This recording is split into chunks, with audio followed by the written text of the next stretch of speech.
புதிய உறவுகளுக்கு அனைவருக்கும் வணக்கம். இன்னைக்கு நம்ம பார்க்கக்கூடிய விஷயம் நோய் எதிர்ப்பு தன்மையை தான் பார்க்க போறோம். ஏன்னாக்கா நம்ம நிறைய இந்த மூலிகை தேடி நிறைய மலை பிரதேசங்களில் போவோம். அப்போ இங்கே சொல்லக்கூட இந்த டெங்கு காய்ச்சலுக்குலாம் ஒரு கொசு சொல்லுவாங்களே, உடம்புல புள்ளி புள்ளியாக இருக்கும் இல்லையா, அந்த கொசு பார்த்தீங்கன்னா நிறைய அங்கே இருக்கும்.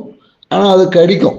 எங்களுக்கே பார்த்தீங்கன்னா அது உட்கார்ந்ததே தெரியாது, பயங்கரம் கடிக்கும். ஆனால் யோசிப்பப்ப என்னடா இது கடிச்சா டெங்கு காய்ச்சல் வந்துருமே, ஆனால் நமக்கு ஒன்றுமே வரலையே அப்படின்னு யோசிப்பேன். ஸோ அதுக்கப்புறம் தான் எனக்கு அந்த இடத்துல ஜஸ்ட் ஒரு புரிதல் கிடைச்சு. என்னன்னாக்கா, டெங்கு கொசு கடிக்கிறதுனால மட்டும் டெங்கு காய்ச்சல் வராது.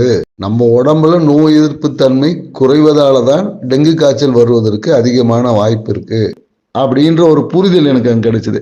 அப்போ நாம இன்னைக்கு என்னன்னாக்கா, டெங்கு கொசு வராம தடுக்கிறதை காட்டிலும் நம்மளோட நோய் எதிர்ப்பு தன்மையை அதிகரிச்சுன்னா நமக்கு நோய் என்பது வராது என்ற ஒரு புரிதல் எனக்கு அந்த மூமெண்ட்ல கிடைச்சதுங்க. ஸோ அதை தான் நான் உங்களுக்கு சொல்றேன். இன்னைக்கு நம்ம கொசுவை விரட்டுறதுக்கு பல இதை கொளுத்துறோம், எதையோ கொளுத்தி வச்சுட்டு இருக்கோம். அதை காட்டிலும் நம்மளுடைய நோய் எதிர்ப்பு தன்மையை நல்லபடியாக வச்சுக்க தான் அன்னைக்கு பார்த்தீங்கன்னா நம்மளுடைய முன்னோர்கள் அந்த ஸ்பிரிச்சுவல் ஆக்டிவிட்டீஸில் நிறைய ஆன்மீக சார்ந்த நிறைய நுணுக்கங்களை சொல்லியிருக்காங்க.